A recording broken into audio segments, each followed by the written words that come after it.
It's a very strange dynamic with Ahab and Jezebel, and I know exactly how it works because it was my life. So Ahab does seem to be carried, is a bit arrogant, thinks he's smarter than others, will let his wife sin and not believe in God and worship idols and look the other way, won't let anyone say anything bad, so he will uphold the honor of his wife, which is good.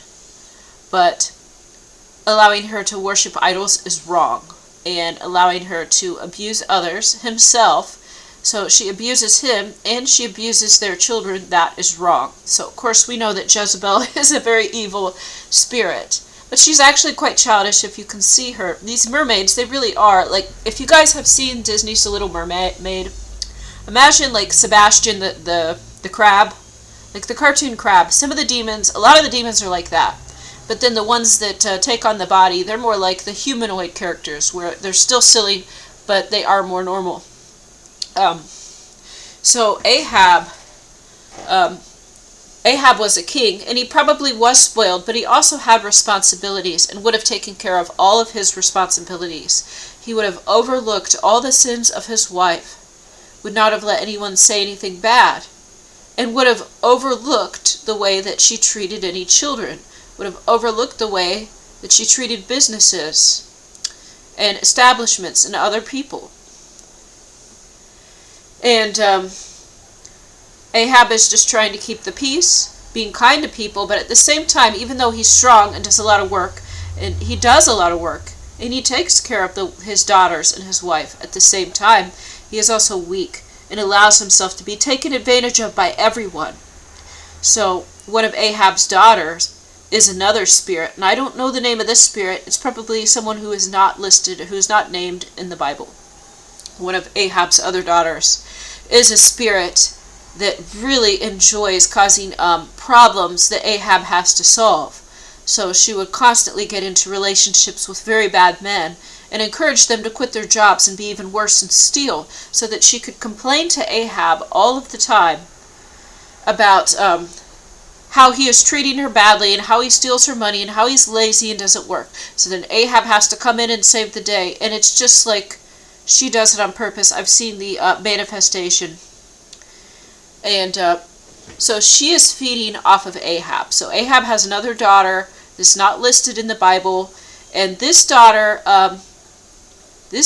enjoys and gets a rush off of causing problems that Ahab runs in and tries to fix. So she will intentionally get with lazy men and tell them to quit their jobs and steal and do drugs, and whether they do it or not, they say they do. And then this will upset Ahab. Then Ahab rushes in and tries to solve it. And doing this, then that demon, that entity, gets joy. So if you're a chosen one, your family are not humans. Your family are the biblical characters, some named and some unnamed. Some we read about and others we don't. But we can learn about them through our own family dynamics. So Ahab loves children, have children sit on his lap, talk to them, hug them, watch shows with them, or clowns, or whatever kings do. Would be responsible, making sure all the duties were taken care of, making sure the children and the wives were taken care of always, treating them well, overlooking their sins. It also says that, so I'm searching on a search engine here about Ahab. So Ahab was the son and successor of King Omri and the husband of Jezebel of Sidon. Okay, that is in the Bible. But he was widely criticized for causing what is called a moral decline in Israel, according to the Yahwists. So scholars argue that Ahab was a Yahwist and introduced Yahweh to the kingdom of Judah via imperialism. So here's the thing about Ahab, which we can know if you have a father who is Ahab, is that they will always speak well of God, and they say they believe in God. But then at the same time, they don't really believe in God. So they believe in the idea, they believe in established religion, and they will be a Christian, or, if you're in a Muslim country, they would be a Muslim, or they would say that they were these religions. But then they don't really practice it. So To Ahab, being Christian, okay, if you were Ahab in America, being Christian would be very important. And you would mark down that you're Christian immediately. At the same time, though, you would not go to church, you would not read the Bible, and you would not really pray. You might pray once or twice a year. So this is Ahab. Says that being Christian is very important.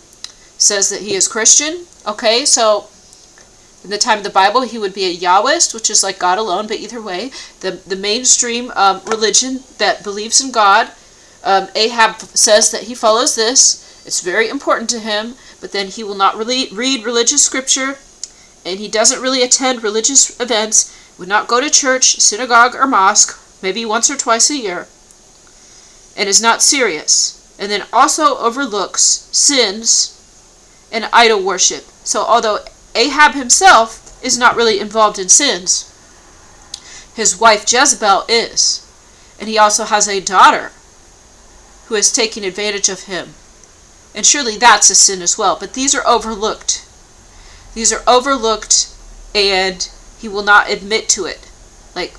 And Ahab is afraid. So if you can sense the spirits and you can discern the spirits in some ways, Ahab is a strong spirit, almost like a mafia boss where he wants to pay the dinner bill. He wants to pay the bill at the restaurant, and he wants to give out what do you call that, where you give an allowance. He wants to give out a weekly allowance to the children, and he wants a weekly allowance to his wife, and you got a yearly vacation. He takes care of all of that and says that he is responsible for it, and men should be responsible for that. Yes, he does that duty.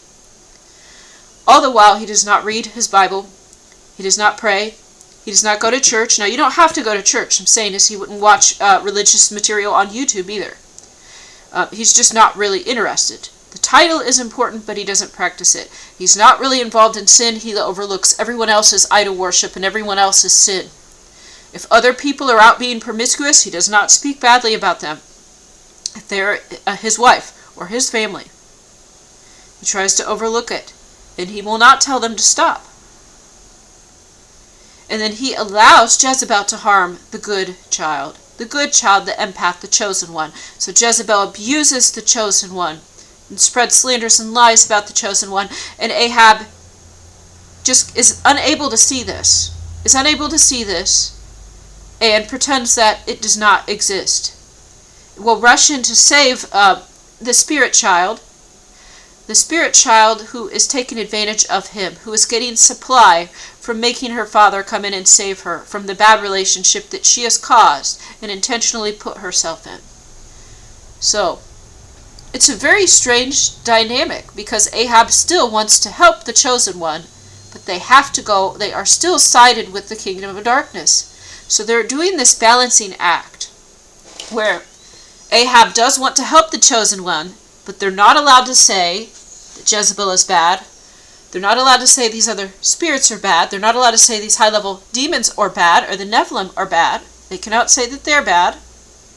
And they will not take sides between the chosen one and the kingdom of darkness. Now, they will help the chosen one, but they also go along with plots and schemes that hurt the chosen one, because ultimately they have an alliance with the kingdom of darkness, which they do a tightrope balancing act between the two sides.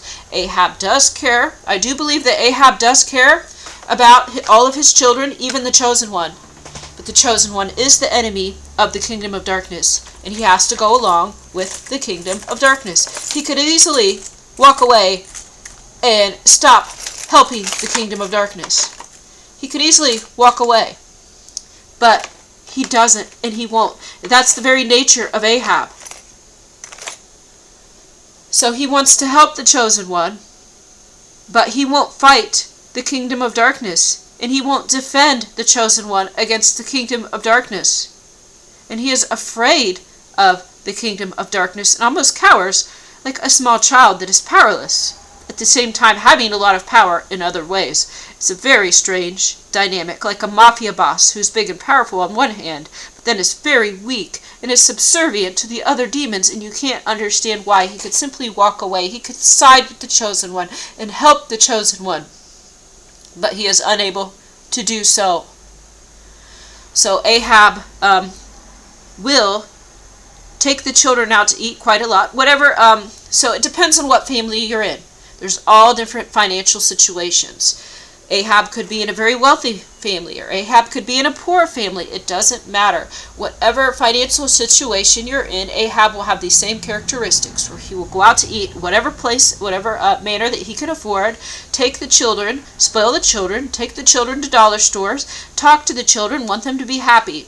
It is not really involved in disciplining them. Will not speak badly of the wife, will allow the wife to abuse the children, and will continually try to get the chosen one and Jezebel to visit each other, pretending that it's a normal relationship, not seeing what's obvious, that it clearly is not.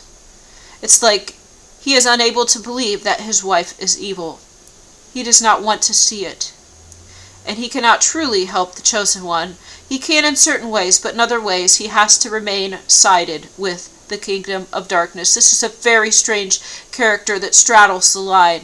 So yes, they will help the chosen one, but they are ultimately allianced with the kingdom of darkness. So they do a dance.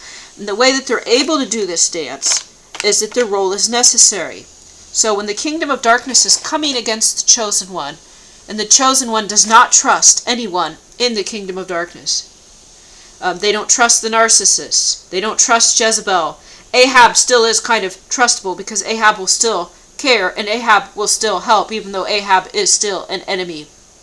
Ahab is like someone that wants to help but is working for the enemy.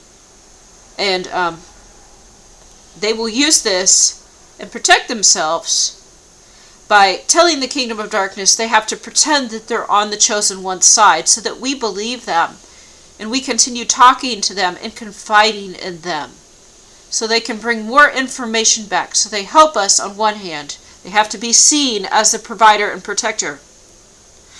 And then they are able to help us. But then they go back to the kingdom of darkness, and any information they've gathered from the chosen one, they will give that to the kingdom of darkness for them to use against us. To which Ahab tries to just ignore and pretend doesn't happen, while he goes back to his family and tells his family all the good things, all the money he has given the chosen one, all the assistance he has given the chosen one. He tells everyone. And then he returns and he gathers information and data and gives that to the kingdom of darkness for them to use against the chosen one, which he tries to overlook and not see, because he doesn't want to believe that it's true. So, a very strange character. Now, when I last dealt with Ahab, I was very careful. Certain things I do not say. I'll talk about pleasantries and normal things and spend time with Ahab. And Ahab was able to help me. At the same time, Ahab tried to rattle me and cause trouble, and tried to stress me out, and tried to obtain information about my home, what was done, what was not done, and what had happened to me, and certain things, which I already said I was not going to disclose, because that information got back to negative forces and they used it against me. And I still was not telling him any of this information. He got very upset, and then really right before he left, threw all these insults at me, trying to get the information that he was tasked with gathering, but was unable to. Although ultimately he helped me a lot. He did help me a lot before he left, but he had to do his mission too for the kingdom of darkness. Tried to rattle me, tried to gather data, but it was unsuccessful. And I think I did pretty well. I maybe messed up a little bit and got slightly annoyed, but and maybe said something that wasn't the best. But overall, I think I did a good job. I've learned how to deal with these spirits, and the important thing with Ahab is I think that Ahab actually does care. I think Ahab actually does have the capacity to care. Or at least he cares about others thinking that he cares. But actually, it seems like he actually does care about his family. It's a misguided, twisted form of caring. But I think he does care about the chosen one. And he does care about Jezebel. He does care about his children. But it is not expressed in a healthy way, and it's distorted. So I hope you guys have learned something here about Ahab. It is possible for Ahab to help you. It's best advised that you don't. I'm in a situation now where I do need help, and I do need helpers, and I don't have anyone. So I will occasionally interact with these beings, these entities, and I do think that there actually could be real caring from this character here. I do think Ahab actually does care, but it's a perverted form of care. So I hope you guys can understand that. There are narcissists and there are Nephilim. A narcissist is the humanoid body possessed with many beings, including a Nephilim that hide if there's no human soul left. But you also have separate beings that their own distinct personalities. So Jezebel will be Jezebel no matter what human she's pretending to be. Ahab will be Ahab no matter what human he's pretending to be. Same for the devil. And I actually thought that the devil and Jezebel were a wonderful couple, perfectly matched. It was not so for Ahab. Ahab was looking very beta. He was like a mafia boss that was a beta male. It's a very strange dynamic where he wants to help, but then he goes along with things that hurt and won't call them out, and does continue to encourage the chosen one to get into situations where they interact with these demonic forces. Well, I hope you guys have learned something. Thanks for listening. God bless you all.